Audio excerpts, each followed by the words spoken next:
All right. Hey, everyone. Welcome back to SOFcast. I'm your host, Matt Parrish, and today we got another awesome episode for you. Rob Zackery joins us, and he's a career Air Force TACP, meaning he's the Air Force guy on the ground talking to the aircraft overhead, telling them where to direct fire or drop bombs while attached to other ground special operations units like Green Beret teams and Ranger Regiment teams.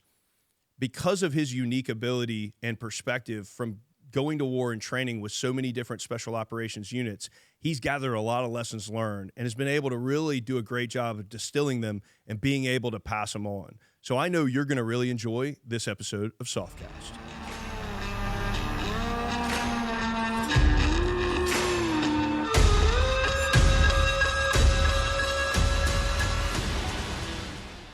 All right, well, let's jump into it. Let's start with TACP. You guys are attached to all sorts of different units. It's one of the things that I think is cool about the opportunity to talk, because you had a chance to attach to several different SOF units. But before we get into that, tell me about the career field. What does it mean? If I'm watching SOFcast, listening to SOFcast, whatever, I don't know what TACP is. Absolutely. Let's start there. Yeah, I would start out as when the Army and the Air Force got divorced in 1947. Mommy and Daddy split. Yeah. So we got all. I'm not going to say who's Daddy, but you know. Yeah, who got all the good stuff? Okay, so all right. I'll tell you. All right. Fair enough. What's the bigger budget? We're still paying alimony. Yeah, that's right. That's right. So one of the things was requires close air support, among other things, right? Rover Joe teams back in the day, but essentially it's a Air Force person on the ground providing munitions to the ground combat unit, the ground commander. So, TACPs across conventional and special ops units, and fortunately we get to work with everyone. Called the culture of cultures, right? Yeah. Our TACP cultures, adapt and work with SEALs, SF, our Tier 1 operators, and our conventional forces. So it's awesome. Yeah. It's great. It's one of those things where there's probably people listening that, obviously have been in combat before and maybe even have called ECAS before, right? And so it's like, is it functional to have in extremis like, hey, I'm an untrained observer, here's what I need. Yes, but also it's much nicer when you're on an ODA and you don't have to segment a guy off to be that guy when you have an expert in the field that can be attached. Obviously I was lucky enough to have, JTACs and CCTs and all sorts of different folks, TACPs attached to us across my career. And it's nice to have somebody that's subject matter expert in it that when, first of all, that you've gone into it pre-planned well. Yes. Where everything's stacked as opposed to just like, hey, Mayday, we need some help over here. Yeah, haphazard, right? Yeah, exactly. But what's that kind of entry into that career field look like? How did it look for you, getting in and deciding like, hey, this is what I want to do? And then what's like kind of the selection and training and all that? How'd that work out? Yeah, absolutely. I think nowadays we do a better job with recruiting. And so there's always room for improvement. But, typical person that joins TACP usually join the Army or the Marine Corps, right? So kind of like at a deficit, So we look for Air Force guys people to join the Air Force, but then to join something a little bit different, right? So I just stumbled into it. I was going to join the Marine Corps because I saw dragons and fire swords, and even though none of those things exist, look cool. So I'm going to do that, I still want to join when I see that. Exactly. When I sign up, right? But make a long story short, and I went to go sign the paperwork after being on delayed enlistment program for a while. The Marine was not there, and this overweight Air Force guy, there, and said, Marine's not there, but you join the Air Force. Like, well, I would want to join, what you're in, And he's like, no, you can jump out of planes and call in airstrikes and walk through the jungle. So he popped in a VHS tape. So I'll date myself a little bit, but you could do that in the Air Force. He's like, yeah, I'm like, sign me up. And so that's how I stumbled into TACP, But TACPs provide that close air support, right? Help with the ground maneuver and provide that force multiplier on the ground, right? Understand the culture so we can adapt from, platoon of Navy guys to ODA, which I've been fortunate enough to deploy with, to 2nd Ranger Battalion, which I spent years with, and some Tier 1 units. So we just adapt and provide that capability, tailor-made for sure. We think about, we've been lucky to have air superiority in like all of our modern conflicts, right? And I think sometimes we take it for granted, but I know especially early in my career, I didn't take it for granted because I can still remember the first time I got to go do like call for fire, calling in CAS on a training range at Hurlburt. Yeah. When I was a young dude, we went down there for Have Ace, and you get to call in A-10s and all kinds of other things, and you're like, it's one thing to watch a video. Mm-hmm. It's one thing to call, talk to the pilot, drop it, and see rounds land where you were asking, and know, hey, that's exactly what I want when I'm over there later in my career. It was kind of one of our PMT things, and everybody got to go up and do it, and calling in AC-130 and all these different things. It reminds me of early on in Afghanistan, during the horse soldier kind of time frame, when that was the greatest ambassador we had, right? We had small teams out there that were calling in American air power onto the enemy, and the Northern Alliance was just like, all right, we're friends. Exactly. Like wherever you're going, I'm going too. Let's go. It's a whole different ballgame. Talk to me about, like, as you start training for that, there's a lot, as I said earlier, in the pre-planning and the stacking and all this stuff. There's a lot that goes into it besides just like, hey, can you help me out here? Can you get some bombs down here? Like, talk to me kind of about how you felt going through that process and learning those things. Yeah, absolutely. And, the clear hot portion is only the last, 5-10%. It's that other 90% of the pre-plan that's going on. And no pressure. You can't drop and be at the wrong place and like it wasn't you. So it's like, did you hit it? Yeah, I did pretty well. But no, it's I tell you, I'm dating myself, but back in the day, the hardest part was figuring out where the target is at. You're looking at with your Mark 1 eyeball, you got a 1-50 map, and you're looking at terrain contour lines and trying to, I think he's here, right? And give the pilot a 6-digit grid, and he's flying out the window, driving, as you will, and we're talking big to small. Now it's, get a sensor out or optic and hit a button, 10-digit grid data burst, and it goes through the window, right? So, but no, that the whole planning is really understanding the need of the ground force and what the expectations are, right?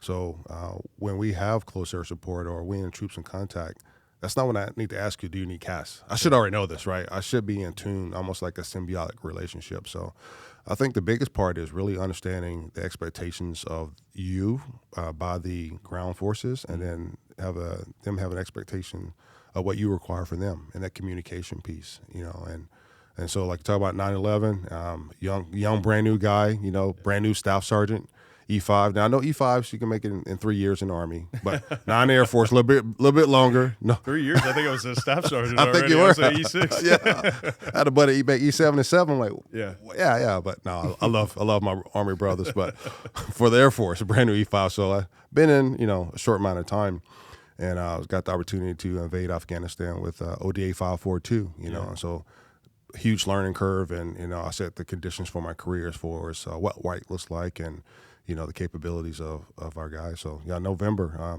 the second wave, November in 2001, and got to be there with my 5th group brothers, the Legion. Yeah, well, that's why I bring it up, because I know you were there, and I want to hear some of those stories, right? Because I can remember I was in high school when 9/11 happened. I'm like, okay, I do delayed I'm that much older than you are? Yeah, baby. Man, that's why you look so much better, though. Like, it's my facial I'm cream. aging like milk. But yeah, I remember then I go to, delayed entry, all that stuff, to join 18 X-ray. I remember, to make a long story short, I'm in basic training when the invasion of Iraq happens. And I remember, like, all through that and all through the Q course, we thought we were going to miss the war. Right? Yeah. Like, you guys had already done all these things, and we the whole time are like, oh, man, it's going to be over. But, not knowing I was going to spend my entire 20-year career. Exactly. Like, all of it was still going to be going on. But what's it like you said, as you're a young dude, you've got these skills, but you've never been asked to put them to use, right? To use, like, for real in combat, and now you are part of America's response, right, to a seminal event in everyone's life. Yeah, it's like that blissful ignorance, right? Yeah. The first time you jump out of a plane, static line, this is awesome until you hit the ground the first time to PLF. Now the second jump, you have a little bit essay, situation awareness about you, right? But I'll tell you, I give a little bit backstory because it paints the picture a little bit. It's my 3rd deployment at the time. So I came in September 96. Yeah. And, 15 months later, public mouth, December 97, I'm in Bosnia. So Again, dating myself a Bosnian guy, but this peacekeeping mission. Yeah. Fast forward, I go to Kuwait in 2001, and me and my buddy, A. Martins, we had enough of the Air Force. What's nothing going on for us, war. We wanted to do something different, and so, and obviously 9/11 happened. So, reason why I said that is my perspective was developed a little bit as a guy who's been in Air Force for 5 years, but I've been overseas. I've had quote unquote diploma beneath my belt, so I thought I had a good essay of what's going on. And 9/11 happened, and the commander said, "Hey, you can't go to first wave because our senior guys are already there, but the second wave, do you want to go?" And it's like, of course I want to go. I don't know if Afghanistan is at, but I need to go. It's like practicing for football and never get to play in a football game. So I would say it was that blissful ignorance, ready to go. And I remember, telling my wife, before 9/11, it's like, man, I want to go into a war. It sounds pretty crazy, but again, that's what we joined this job. And then about 4 years later, she's like, see, be careful what you ask for, because we'll war out, right? But no, it was I learned a lot. I learned how to adapt. I learned how to be a part of not an elite team, but a team that you really can depend on each other. Because in training, it's one thing, but this new thing, it's a new war. The first thing is there's a storm. We're alone and unafraid. We had new aircraft, new JDAMs with old aircraft. So you got brand new technology and bombs from a 1950s platform B-52. We had state-of-the-art 117 radios, and we're on horseback and mule. Right, so this the contrast of those two things. It was eye-opening. I may not have to answer your question, but no, I think you did, and I like the idea because I saw some of it, even though I was later on, of that collision of old school and new school. Absolutely, right, and there's always a push and pull between those things of like, hey, we're still going to make sure that we're good on map and protractor and compass.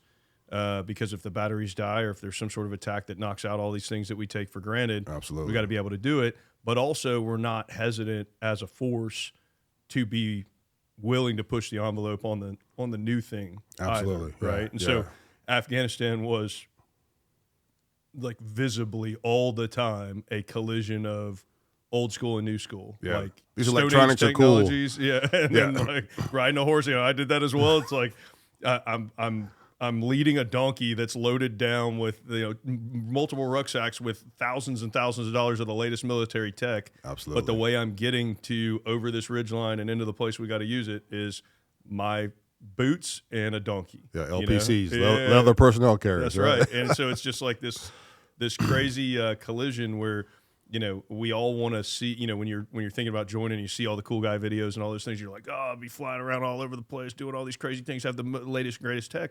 Like, yes, but also sometimes it's going to look like it did in Vietnam. It's going to look like it did in even some of the world wars. Like, there are things that are still carried on that are just good business. Absolutely. Yeah, there's a great technology and kit, but my map can take a bullet. This piece of kit cannot, right? Yeah. But and it was, I would tell people is, we train a standard, but I think we need to train beyond the standard. And what I mean by that is, when you do a mission here in Garrison, you're fresh, you had, sleep and all that. You're on day 72, no sleep, very little food, and you still have to be coherent and still operate. So, you have to push beyond the bare minimum. But and then plan for the unplannable. We had a 1 to 100 mops. That's not good for dudes who don't know. 1 to 50 is preferred. 1 to 100, it's kind of sketchy. But when you have Soviet and U.S. datum overlap, it seems like you're looking double. So how do you work through that? So just adapt and overcome, which is overused, but it's true. Yeah, it's overused because it's important, right? I guess so. That's one of those things that you never get too good to have to adapt, right? No matter how hard you plan, no matter how good you are as a team, it's not that you throw planning out the window. Like, because some people, every plan, never survives first bullet whizzing past your head, whatever. It's like, we still need something to audible off of. But we should never walk out the door expecting everything that we just briefed to go exactly at all, because it never does. Yeah. There's a push and pull there as well. Would it feel like attaching to that fifth group team, that fifth group element, and going into Afghanistan? but getting your first taste of like legitimate combat, like you said, you had some of these deployments, and now all of a sudden, hey, it's legit. I'm dropping live bombs on live enemies of the United States of America. Yeah. What was that baptism by fire kind of experience for you? Yeah, I use that a lot too, baptized by fire. It was surreal, you know. I'll say, tell people, you know, you don't go into a telephone booth and like Superman and you rip off your suit and go fly. You fall back to your training. And so for me personally, I was falling back to those great NCOs and senior NCOs who was, you know, beat my ass and say, hey, you ain't doing good enough, or you need to be more proficient. So now there's troops in contact, or he doing something, I'm falling back to my training. So it's very clinical, very surreal. I never had the, you know, like some of the horrible war movies where guys are like, yeah, and, you know, all this. Very level-headed, and you're communicating. You make sure that you don't have any gaps in your thought process, and you're covering down. So for me, during the missions, it was super clinical, super sterile, if you will. And then later on down the line, you know, when I got back, I started to really think about some of those things and those opportunities that we had, and also too, you know, seeing humanity. And that's getting overused, but you know, we're special operators. We're coming over because we're being attacked. But having the local, when we started our G-Force, you know, so we stood up, you know, our guerrilla force, and seeing those men who were like, hey, you're here to help me get these people out of my country. I know if it's found out that I'm joining the Americans, I could be tortured. My family can be tortured. And to put that at risk, there's no thank you for your service over there, you know. And to see people say, you know what, I want to fight for something bigger than that, that was inspiring to see those local Afghan former Mujahideen soldiers from the 1980s, but also this local farmers who are like, hey, I need to do something to get these people out. And I think that was the bigger picture for me, is understanding the complexity of humanity, complexity of religion, complexity of different subsets of Afghanistan, and understand that simple thoughts cannot solve for complex issues. And so it's a very complex environment that we saw over there. So it wasn't just a shooting and a dropping of cast. Spent a lot of time on the human terrain and understanding who's who in the zoo and that sort of thing. So that was my biggest learning point. No, 100%. And I think it's one of, I won't say it's SOF exclusive by any means, right? There's a lot of infantry units that were, you know, doing things out in the populace and other units and things like that. But it is definitely a hallmark of special operations teams. Absolutely. Right? Like we're especially for the special forces mission, it is not usually, for the most part, a unilateral, we're going to go in, we're just going to do something, we're going to leave, and there's no interaction with both the enemy and the friendly. Absolutely. And in the middle. And, right? the gray man. Like, and the friend today, enemy tomorrow, and maybe friend again the day after that. But yeah, I mean, I as you were talking about that, like it definitely sparked some memories in me of seeing some of those things. You know, as a young guy, you think of only the shooting and the like, oh, we're going to go and we're going to, you know, take care of business for America. And then you start seeing the complexity and you start putting yourself in their place and trying to figure out like, okay, how can we actually, how can we help? And to me, it's like, it came to the surface a lot over the last couple of years, kind of in between when I was doing the show before and now, right. with the pullout and everything else, because people would ask, you know, and I'm sure you were asked as well, like, hey, does it feel meaningless now? Right. And it's right. like, hey, for me, it doesn't feel meaningless. Because I was with the guys left and right of me. You know, I won't speak to the macro purpose of the war necessarily, right. but the micro purpose, like I saw little girls able to go to school in places that we were, you know, kind of maintaining that culture. Absolutely. And I saw, like you said, I saw partners that were standing up for their tribe, for their country, for their people, for their neighborhood, whatever it was, and willing to put a risk that if they were seen even talking to me, even if they weren't fighting, just we're clearing that block. If they're seen talking to me at all, somebody might roll in there and take their head off. Absolutely. Because they think they might have told them about something. And so the courage in just the I think you hit the nail on the head, the humanity in the dehumanizing portion of combat right. is another one of those push-pull contracts and collisions where I don't know that I expected that as a 21, 22-year-old or whatever it was when I deployed the first time. and you start seeing, I'll never forget. It's like a seared in my mind moment of my first trip to Afghanistan. We had climbed over. There was this huge mountain ridge. I was up in Oregon province. It was very mountainous, and there was this valley up on top of this like massive mountain range that we were told no one had been there yet in the war. And this is like early 06, right? So we're like, that can't be true, but whatever. Because you had to climb over this like 12,000 foot ridge to get into this valley that was up at like 11,000 feet or whatever. Okay. So anyway, we climb up there, we're doing our thing, and we knew Taliban were moving through this valley. And I remember we walked all across this valley. It was like over a mile long. We're talking to all the different people, and no one's seen Taliban, of course, right? Yeah, no one's ever seen Taliban. Not. I don't even know. They didn't even know they existed. Who's the Taliban you speak of? There were actually people who asked if we were Russians, which was funny because, gringos walking around, and they're so, like, there's no roads, right? It was only a dirt trail that went up this thing, right? So anyway, we get to, like, the far end, and I'm talking, it's been all day, and we're at, the far end, and I'm talking to this farmer through the interpreter.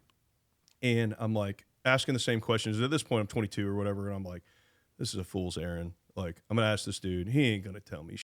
Right. I'm like, hey, we think the Taliban's moving through here. Like, do you know anything about it? He's like, oh, yeah, they were here last night. And I'm like, what? Hold on.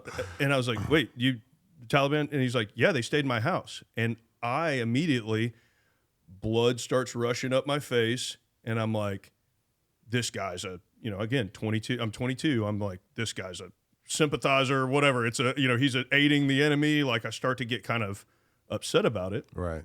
And I'm talking through the interpreter, and I'm like trying to stay neutral, but I'm starting to get mad, right? Because we've been chasing these dudes, and nobody's told me anything, and all of a sudden this dude's just like, yeah, man, of course, I fed him last night. Right. And I'm talking to him, and he said something I'll never forget. He's like, last night, they came, put a gun in my face, threatened all my family, so they stayed here, and I fed them. Today, you come, put a gun in my face, so I tell you about them. Tomorrow when you leave, they come, put a gun in my face, and I feed them again. And it was like, oh. Complexities, right? Like, I understand that you are a father who is just trying to live his life. Right. And it changed, like, it's one of the things that out of all of the combat tours, that early on of just realizing this is just another human. Right. Like, I didn't have kids at the time, but now having kids, he's just trying to survive, man.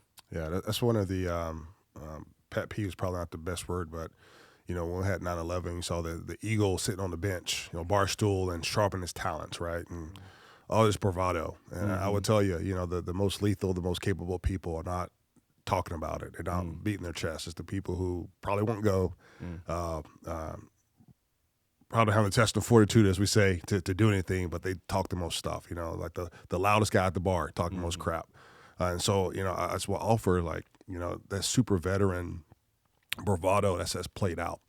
And I think going forward, that super veteran bravado is going to be our downfall, And to your point, man, it's just, it's super complex. It's not, hey, we're going to go and kill everybody and let God sort them out. Like, yeah, that's the most ignorant thing I ever heard in my life. And like you said, see the complexities of these people. It's like, hey, I'm willing to sacrifice and die for my country, literally. And it may be tonight because who knows, my family may be held up by the Taliban. I had extreme respect for those individuals, And but to your point, the macro and the micro, I'm not going to speak to the macro either of the war, but I think we did good there. We did what we were asked to do. We accomplished our mission. And, like Clausewitz said, war is politics by other means. So if you really understand that it's about politics in the first place, and it's not about, apple pie and bald eagles as we pretend it is, it's just the facts, right? Yeah. And I tell when I was a command chief, tell the younger guys, like, understand what you're fighting for. Understand why you're here. Don't be fooled into the masking of this and that. Be very clear-eyed, but still be patriotic and still do the mission. So anyway, yeah, it's complex. And so the old duality of man sort of thing. Absolutely. Absolutely. Yeah. So I mentioned earlier, because of the way that your career, you're able to go in and out of these different cultures. I think it's super interesting because, I was an SF guy. I was an SF guy my whole career. Yeah, I came up here and was a joint leader towards the end of my career, and you get a little bit of the microculture of some of the different ones. But you're literally like from team room to squad bay to different team room, for sure. and you see completely different from one team to team, but even from SF to Rangers and all that. Talk to me a little bit about just what you saw culturally as you were moving through and sort of the meritocracy of being a guy walking into that team room, but also kind of how did you approach walking in and saying like, all right, hey, I'm part of this team. Like, how do I build, how do I show who I am, but, keep my culture, but also integrate into yours. I'm always interested in those things. Yeah, I can't speak for the whole career field, but I speak for myself. Nope, you got to speak for the whole career field. Okay. He's talking for That's right. So all TACPs worldwide. This is how it is, But you have to be strong and independent. Yeah. You have to be comfortable with the uncomfortable. And we have a very fluid nomadic culture. So for a long time, we were the only all-male, all-enlisted career field in the Air Force. Yeah. We didn't have officers. Yeah. The Air Force would ground fighter pilots. Yeah, he's like, it's note a to self. It's a dream. It's a dream. Wow, how did you get that? How did that happen? It's amazing. Yeah. No, we had fighter pilots and bomber pilots and later on navigators, that flew, and they were grounded for 2 years, and they come to our conventional units. Yeah. And we teach them not how to piss off the Army and get shot in the face, right? And then they go back and, that's the exchange. But with that, we had a very strong NCO corps. Mm-hmm. You have to understand the bigger picture. And because TACPs, we don't go out as a unit. We were at a unit, and we were piecemeal, one of one. Yeah. And so you have to be very independent. There's no first sergeant, no sergeant major to call when something goes wrong. You have to figure this stuff out. And then you're the senior airman, meaning not senior airman E4 as rank in Air Force, but the senior airman big A representative for close air support. Mm-hmm. And so we talk about where the land component commander and the Air Force component commander and the apex of where those two meet. That's that E4, E5 providing that bomb to that ground force commander at that level. So you have to be say the strong will from the start. So now you in a alpha type organization, alpha type career field, you train and you work as a team, but you really fight it as an individual. And now you have to go to that ODA or that platoon or that Ranger company and be the guy. Mm-hmm. And understand that everyone's not going to understand you or like you, but also fit into, how to do things. So it was great. I was saying in 2001, so I get to my ODA 542, and I get there, and they say, hey, go to the second tent right here. We're in the Uzbekistan. Yeah. And I go in the tent, and like, who the you? I'm like, I'm your ETAC, So ETAC back then, he goes, and the team started like, I don't need no effing Air Force guy. I've been calling airstrikes as long as you've been in Air Force. And then left. So I'm here with all my kit, like, hey, Big Sarge, I don't know what to tell you, man, but they told me to come to the tent. I'm here. Coming. I'm here. I'm already here, And then one of the OD guys was like, hey, man, put your stuff over there. Don't take up too much room. So that was my intro to OD 542. That sounds about right. Yeah. About right. Yeah. And the worst part is you can't argue because he probably has been calling for fire longer than exactly. Air Force. So you're like, okay, but I still punch in the face though. It ain't gonna help anything, But and then the rest of you guys may get me, but I get one of you, But I'm gonna get a good shot in. Yeah, okay, get one, maybe two, right? But no, and then after invasion of Afghanistan 2001-02, I got the opportunity at PCS from Fort Bragg to Fort Lewis, and I spent from 02 to 07 with 275. Mm-hmm. Second Ranger Battalion, and also helped stand up BRD when RD went over to support other people. Yeah. Battalion Reconnaissance Detachment. I was the ETAC for BRD for 275. So again, understanding the need, understanding like, hey man, you the new dude. They say your Air Force school is pretty hard, but you haven't been here. We gotta. So I already knew. Hey, come do PT with us. It's already checked. We're gonna do the longest run up the steepest hill. With the most kit, and so it's expected that they're gonna. But I'll tell you the greatest compliment was we're in our second or third trip to Afghanistan with the Rangers, and we're in a village, and one of the squad leaders was like, hey, Zach, take half my guys. You guys clear that area. Nice. And I was like, he gave me his guys to clear. I have been validated, right? That's better than any award or medal at the end of that. None of this matters, right? All this, that respect of being willing to give his soldiers to you 100%. His Rangers, that's legit. That stood out. I've done a lot of stuff in my career. Yeah. That stood out. That one simple, hey man, take my guys. Yeah. So yeah, no, it's good. So bottom line, I mean, you have to adapt. Sure. And get over yourself sometime. Yeah. Yeah. Well, but I think it's a great point of like you're the ambassador of that career field, that service, that all those things. Because throughout my career, it was different attachments to our ODA based on what the mission was and different things. When I was in the crisis response force, we had more of like a steady state relationship with the guys that would come in. It may not be always the exact same guys, whether it was Navy EOD or some of the AFSOC, whether it was weather, now special reconnaissance, or whether it was CCTs, whether it was JTACs, whether it was TACPs, whatever it was. It may not be the same guys, but you knew the unit and all those things, as opposed to sometimes when we go in some of these other missions, you just get a random person and you're looking at that person like there's a definite to your experience of like, let's see if this MFer can keep up. Yeah. Right. Yeah. Like, are you going to hurt or help? Let's put him in the state. I will tell you, like we had an Army EOD one time that could not. And we did like a presence patrol and this dude tried to bring like his whole bomb suit and he was not in good shape and fell out of like a tactical mission like multiple times. Yeah. And that was his last day on the ODA, Absolutely. right? It's like we'll figure out our own explosive ordnance disposal before we take somebody who's going to be a liability. And so just being able to stick on a team and have that respect is one thing, but to be able to get to the point where you've built the respect of, hey, this guy's an asset in his specialty, but also above and beyond that. He's a leader. He's part of our team. That's like I said, that's definitely legit. I'll tell you a funny story about that. Yeah. But yeah, the culture is different between the SEAL platoon and ODA and the Rangers. And I remember 2002. So before Anaconda was called Anaconda, it was called Task Force Hammer and Anvil. And so ODA 542 and two other ODAs, we were the baseline to set the conditions for Anaconda. And so we got there a few months, and it got delayed for some other reasons. But we had a base camp about 8,500 feet, and we had the summit to about 10,400. Yeah.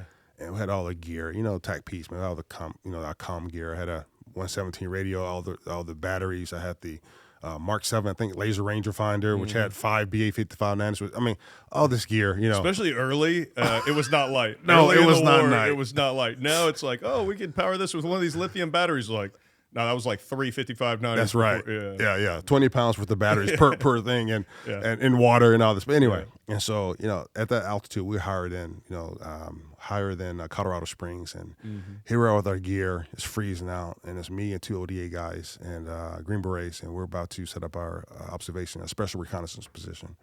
And we're walking, and I remember thinking, like, dude, this is super heavy. I had two rucksacks. I had my main rucksack, and I had the rucksack with the laser ring. I was in great shape back then. Not now, but I was in excellent shape. I was a Clydesdale, but man, I was wore out, and it's about 30 minutes into movement. This is probably a 16-hour movement over time. I'm walking. I'm like, dude, I ain't gonna make it. Like, to myself, I didn't say that. Like, I'm not gonna make it. Like, I can't breathe. And I was like, well, I'll just die here, not from the enemy. I'm just gonna collapse.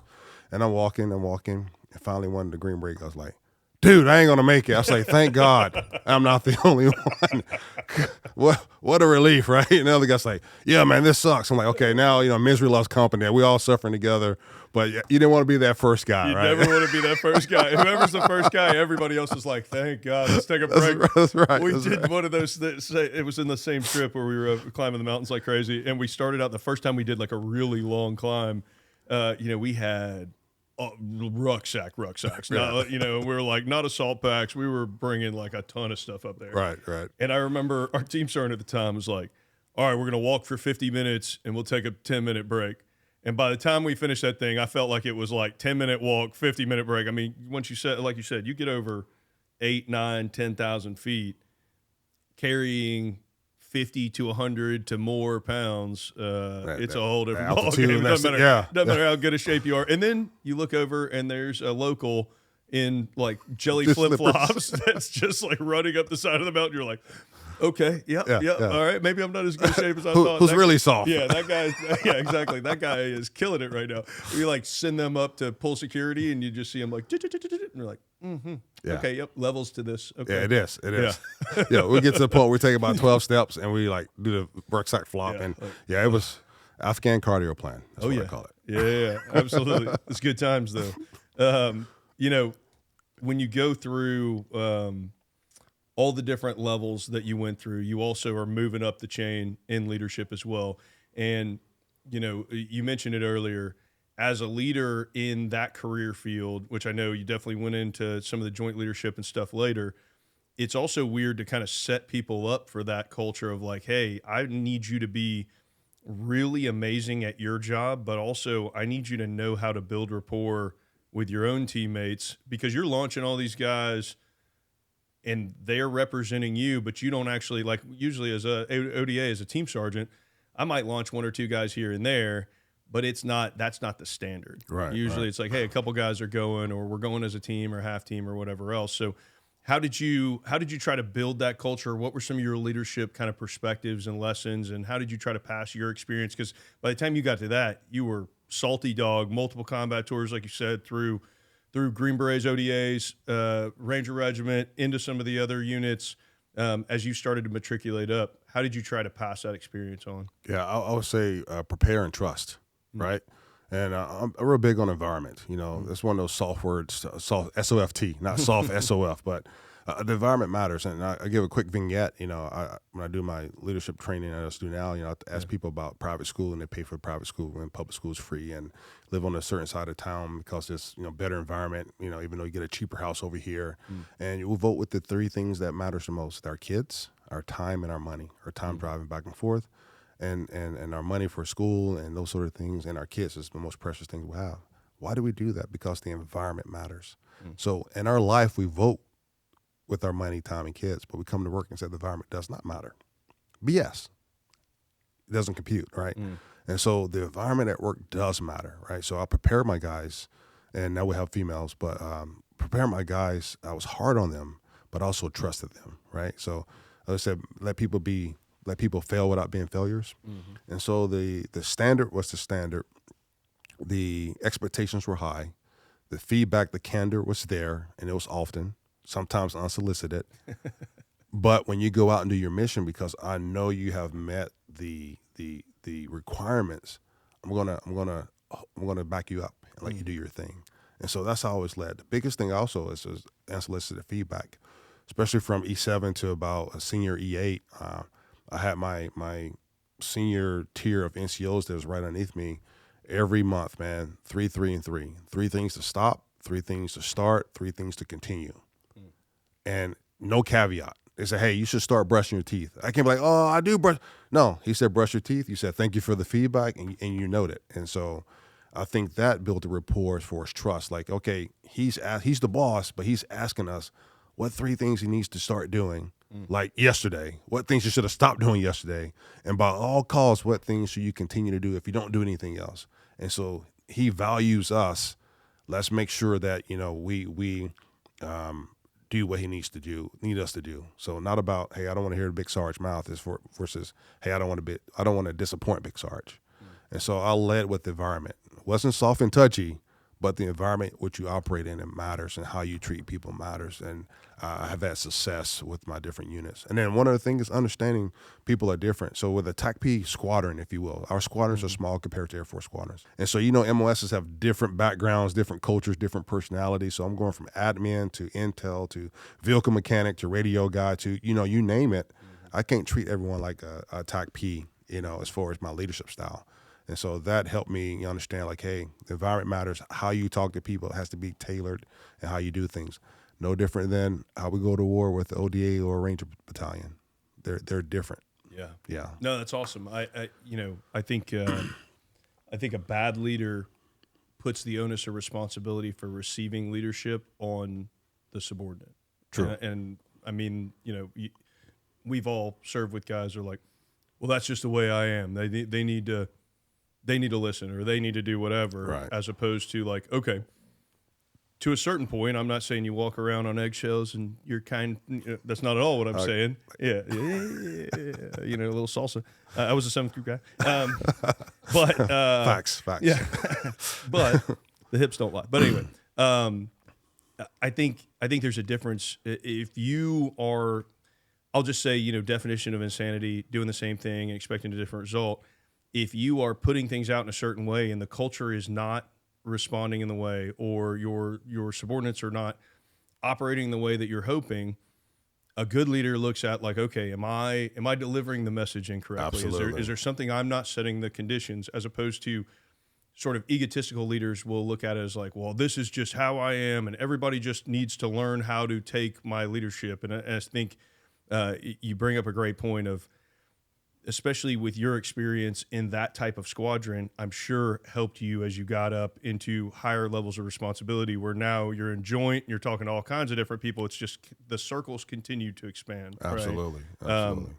You talked about that 3-3-3 thing, which I think is very cool. What do you remember being either the harshest or do you remember, does something pop out that blindsided you?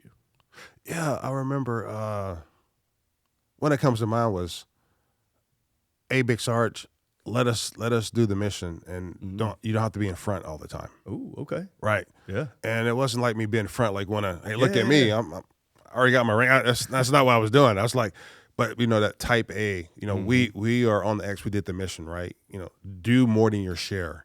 And so now you have to go from, hey, I am the lead guy, I feel I'm the smartest, I've been doing this the longest, hey, you don't have to be the primary Halo jump master in every jump, you don't have to be the chief of Standoval, and let us do those things and then let it sit. So it's like, you're right. Very hard transition. It's hard, right? Very hard. I still, running the foundation today, I still struggle with trying to set conditions, delegate, and let somebody else learn. Right. As opposed, I mean, because in the profession we're in, if you don't think you're the best, then you wouldn't do it. You don't become a MMA fighter if you don't think you're going to win every bout, right? So I'm doing this job because I am the best at what I do, and therefore, even though we have the same job, I'm still better than you. I love you, but I'm better. I got more experience. I'm just better because I'm me. Right? No, but you have we to got to clip that. Be like, no, like I need to step back. This is the generation. They have the new ideas and they have fresh ideas, and I have blinders on some areas. So it's like, hey man, you need to step back, Big Sarge. I'm like, valid point. Like, yeah. Well, your willingness to receive that probably helped make that transition much sooner for you than if you wouldn't have had that kind of free flow of information early on, right? Absolutely. That is one of the hard. Like I said, I still struggle with it to this day, and there's not a single PME or professional military education course that you can hack into like the Matrix and can fully give you all of these leadership lessons learned that just sometimes, experience and all these things. And it's one of those things of like that, what got you here is not what's going to get you there. Mm-hmm. Usually you get into those positions because you were one of the best individual contributors. Like you were the top dude doing all those tactical tasks. And, we used to always laugh on an ODA when your team sergeant came in and he had been your MOS before he was a Zulu. You're always like, oh man, because you just know, like, I've seen my that. Bravos. If a Bravo came in as a team sergeant, they're like, oh no, like this is gonna be bad, right? And the same thing, like as a Charlie, we not just demo and construction, but all the property book and everything else. Yeah. You're like, oh man, And so I remember as a team sergeant, like going to my Charlies and be like, hey, listen, I feel like I was pretty good at this. Like, that's why I got promoted and all that stuff. But I will do my best to try to, but if you have a question, please come to me before you do something dumb. I will give you I will do it behind closed doors and you do it. Mm-hmm. But don't feel like you have to hide things from me because I was that MOS and whatever else. Right. Like, I'm here for you. That's big of you, though. That's good. I don't know if I did it well. They'd probably be in the comments like, hey, I wish you would have done more of it. But it's a hard transition. But you said that, though. Man. At least you get so hard. Yeah. Because you're like, hey, literally, the only reason I got promoted is because I was really good at all these individual tasks, and now I'm not supposed to touch any of them. Right, and you're like, I really want to teach this demo class. It's kind of what I've been doing for the last 10 years. Yep. But all right, you do it. Yeah, get back to funding and EPRs, NCOERs. It's tough. And then as you go, become an E9, it's just one of those things where you're like, I want to reach, because everybody wants. It's much easier to lead down or to reach down, right, to the step you were already on, than it is to stay at your step or try to go to the next step, right? Because you have familiarity with what got you there. It's tough. I went to the Air Force has the the Chief Master Sergeant's course, and I had It's on a golf course, right? It is. Yeah. Okay. Fair enough. Of course. Yeah. We said we got divorced. We call got it the 19th money. hole, but yeah. Go ahead. Yeah, like you have to have a golf course. Then you ask for money for other things, but. But no, remember TACP though. Always on an army on the base. ground. Yeah, I was going to say. Yeah, on always the ground, stationed on it's army a little base. different. In the mud, I'll give you. Yeah. I'm just saying. I'm just saying. Little hula going on here. No, I want to cry in the car. No, but no, I forgot I was going. Oh, senior Chief moment. Master Sergeant, yeah. Conventional Chief Master Sergeant said something profound at the time, and he goes, first of all, he said three things. He goes, "Hey, congratulations, you made E9." And so in the Air Force, for people who don't know, E9 in the Air Force is 1% of the force by congressional, right? Yep. And so congratulations, you made E9, you top 1%. Celebrate tonight. Tomorrow, get over yourself. That was number one. Great advice. Great advice. Great advice. Number two is, he says, now you're the 1%. You don't have to have all the answers. You need to get them pretty soon, but even then, you don't have to have all the answers. But know where to find them and who to call and get back, so they don't have to be in the ready. And then last thing he said was very profound to me. He goes, with all the requirements as a new E9 in your job and everything, do the things that only you can do first. And then if there's times, do the others. Because if you're doing everybody else's job, there's a lot of stuff that's not getting done. So if you're not doing the things that only you can do, it's not getting done. And that's why we need you there. And that helped have clarity of mind for me, as far as being E9. But as far as coming up the rank, I never try to make rank. I was in Bosnia, and I got to drive for the Chief Master Sergeant of the Air Force and the Chief Staff of the Air Force in 1997, 98. And I didn't know anything. I've been in the Air Force for 15 months, whatever. Like, man, that's a lot of stripes. Yeah. I said, what all that's like a zebra, I said, hey, sir, how you got all those stars on your collar, And he goes, treat every rank as if it's your last. And Airman Zackery go, okay. I drove the bus. It was like way over my head, right? But I'll say about 10 years later, about 12 years in, I was like, treat every rank as if it's your last. You're not looking for promotion. You're not, when you treat the current rank as your last, you're not doing things that are unnecessary to get promoted, to highlight yourself. You're not taking on those ridiculous tasks because you don't want to tell the boss no. Now you can speak truth to power. Like, hey, sir, that doesn't make sense. Yeah. What you're asking for. And I can do this, but it's going to cost you this. So which one do you want, right? And so treat every rank as if it's your last, give you clarity of mind. And I think that's what helped me get promoted because I wasn't worried about promotion. Yeah, but it took 10 years. I'm on a slow train sometimes. It took 10 years for him to click in. It was what we call early to need. You didn't need it at the time, but later it stuck with you. But no, you're 100% right because, it's you also won't grind your guys into a dust. Absolutely. One of the unfortunate things about the way the sort of up and out meritocracy of the military period, but especially in SOF, there are so many great contributors that are all, doing great things and are continuing to push up the ranks that you only get 18 to 24, maybe 36 months in some of these leadership positions. For us as SF, it's your team sergeant, that's your pinnacle, right? And you're working to become that your entire time. You get there and you have such a short window that it's very easy to be like, oh, well, to your point, I'm going to say yes to everything. In fact, I'm going to volunteer my team for everything because I only have this window to show that me and my team are squared away. We're the best in the world, all these things. And so it's tough for some, I saw over a decade on a team, a lot of people come in and out of those positions. And sometimes we were ragged out when they showed up day one. And we knew, like bright-eyed, bushy-tailed captain who had just spent 2 years in the Q course or 18 months in the Q course, and he's got 18 to 24 months to like put his stamp on whether his career goes anywhere. Right. And you just know when he walks in the door, you're like, ooh, man, like I'm already dragging right now. Like I need a reset, but we're about to, it's his first day on the ODA. Right. It might be my 10-year plus one. Absolutely. But he's gonna drive hard, and some of that's good, right? But I think that perspective of like treat this one like it's your last one will make you focus on the right things. Absolutely. Right, and not, to your point, go chasing other things that aren't important for the position you have in. It reminds me of a story. one of my first ODAs.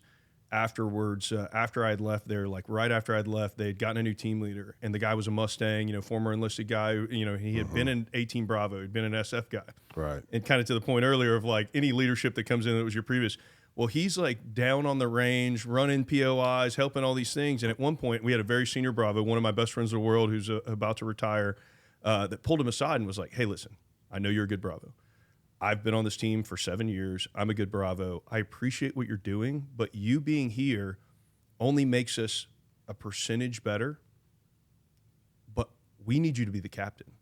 We need you to be doing the up and out and talking to the company and talking to the battalion. And I know that's not fun, but like the difference in whether our team is going to get the next mission or be supported in whatever else is your interaction there." Absolutely. Like, yes, you are a great Bravo and you're helping, but the percentage better that you're making us by coming down the chain Right. is not nearly as much as you can contribute by doing your current role. Absolutely. Which I think is great perspective, because we all want to do it. Yeah, let's say do the things that only you can do, right? That's right. So I don't need you to be a bro. I need you to be strategic. It's good that you come around with the You guys. can bro sometimes. Yeah, you come around with the guys, go do Yeah. PT, but I need you doing, I had I learned from some of the guys not doing the best things too. Like, Yeah, you learn from the good and from the bad. Yeah. I had one guy, I ain't gonna say his name, but he's still in the community, a good friend though. But like, I go to war anywhere with him, but I would not want to be in his unit in garrison, because he sucks at paperwork, And so,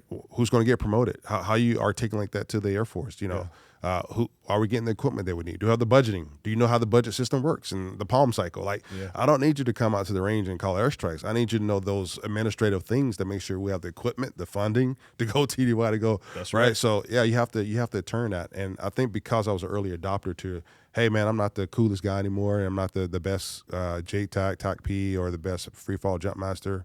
Let me embrace this other stuff. When I became a command chief, or you guys call it command sergeant major, I was already dialed in. So I had already embraced, we went from embracing You'd the already suck. severed the cord. We embraced the suck to embrace the, this stuff, right? So it was a different okay. suck. Yes, it is. It's not usually what you want to be doing, but it is what's most important. Like, you being really good at that job is just as important, if not more, than you being good at that job that you used to do. Yeah. 100%. No one cares how many Halo jumps you got if we don't have if the we don't TDY get to dollars. go do one, if we don't get the plane. that was cool. That happened 18 years ago, Big Sarge. But we can talk about it over a beer after the jump that hopefully we get to do, because you did your role. 100%. For sure. Well, one of the things, since you transitioned, you and I work together here at the headquarters. Since you've transitioned, you've gone and done a lot of leadership consulting. You've had some really cool opportunities to go and see all these different, whether it's companies, businesses, different institutions, sports teams, all kinds of different things. And I think it's awesome because you have, as we've discussed for the last hour or whatever, you have incredible experience and expertise and the ability to pass that on. Not everybody has that experience, not everybody has the cerebral nature to be able to dissect and learn the lessons from that experience. But then even further, a lot of guys and gals, they may have all of that, but they're not able to export it to others. Right, and from our time here in the headquarters, I knew that you were able to do all of those things. I knew you had the experience. I know you were able to like distill out lessons, but I also saw you were able to export them. So I think it's awesome that you're able to now do it across the country and hell across the world with your new thing. So tell me about like, what's that experience been like? Because you lead in, you lead in uniform, and at a certain point you have built-in respect, and there's like, they have to listen to you to a certain extent. They don't have to obey, but you have positional leadership. Have to pretend they're listening. Well, you have positional leadership, right? Which is to me the lowest rung of leadership is because of what's on my collar or what's on my chest, you should listen to me. Versus now you're going out and you're taking very tangible lessons and trying to help other people's work cultures and all that stuff. What's that experience been like? It's been phenomenal. It's been phenomenal. I think it's because of my starting out worldview from high school and E1, and so it really hasn't changed. But also understanding that people matter with this thing. And so if you take the ego out of it, I'm delivering a message. I'm not talking about me and how great I am. I'm delivering some curriculum to help you get better. So it's not focusing on what and how I'm saying to make myself look big. It's what and how I'm saying to make you get better and help you reach your goals. And so I think that gives you the right perspective. I had some advice too when I was getting ready to get out.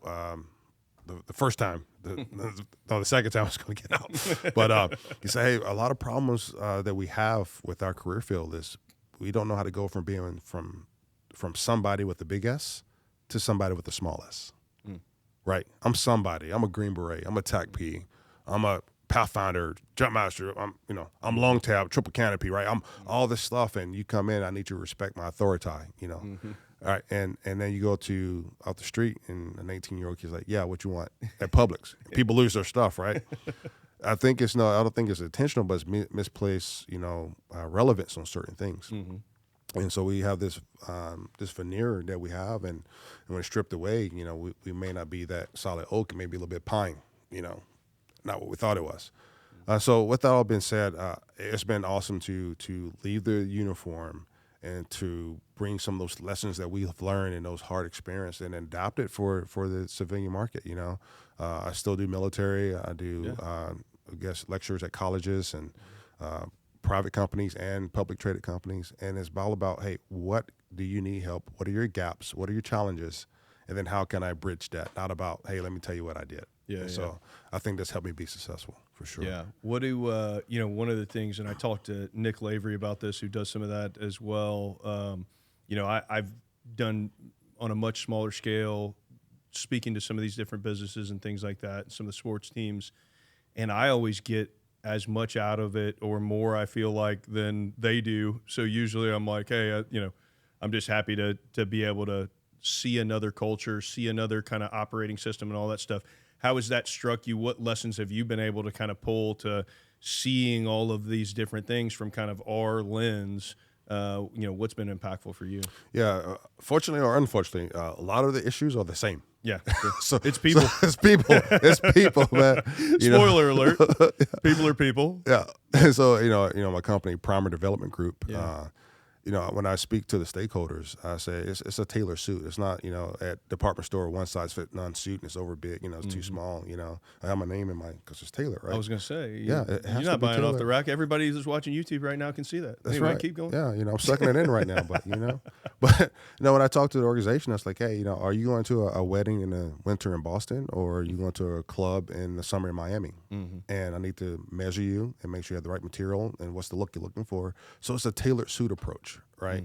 And so that's what we provide to the organization. But yeah, a lot of people problems, talk about what they need, what their issues are. So now I'm understanding the conditions. Just like on a team. We don't go there and say, we're going to do this, and this. We understand the environment, and then we condition the environment to what we think is best, and then we execute. So I have that similar mindset, going in. Yeah, for sure. That's awesome. One of the other things that I know that you've been involved with is kind of giving back, doing some of the things in the prison system, some of the things with kids and things like that. Talk to me. How'd you get into it? What's been impactful there? Yeah, absolutely. 3 volunteers. My wife's like, hey, I thought you were retired. I'm like, yeah. I thought so too. Yeah. So I definitely have to give a shout out to the Special Operations Memorial Foundation. Yeah, so absolutely. I'm the vice president for the Special Operations Memorial Foundation. And we have a great team. Old Troy. Old Troy, Troy DeLand and the crew. And have some local community leaders too, Andy, who had Chester, all these guys, John. But under the legacy of our falling, especially have the memorial right out here, that's something I'm proud of, right? Yeah, absolutely. And then I'm the treasurer of what's called the Black Ops Foundation. So Black Ops is their documentary, veterans documentary that we have on Amazon Prime. So you guys check it out, BLKOPS, and it's telling the veteran story, right? Yeah. It's not about war stories, it's about the human condition. And we have released episode 5, season 1. And with that, we're trying to get Major James Capers the Medal of Honor. Yeah. Right? You guys look up Major James Capers, Battlefield Commission, whole 9 yards, war hero, read his story. And so we're working with the Congress now to get it over the hump. He's late 80s, about to be 90, so we need to get that sooner rather than later. So all your congressmen, elected officials, state and federal, contact Matt, contact myself. Let's get Major James Keepers, the MOH. So selfless plug there. But then with my company, Prominent Development Group, as mentioned, I speak with corporate organizations, but I give back. I go to the prison system. I go to unrepresented high schools where they don't have funding because I got to give back. My thing is, if I don't go, then who will? Sure. Yeah. If I don't go to these places that I came from, then who will, right? And I offer the same curriculum that's tailored to them that people pay for. And I would also solicit all our great veterans who are doing great things.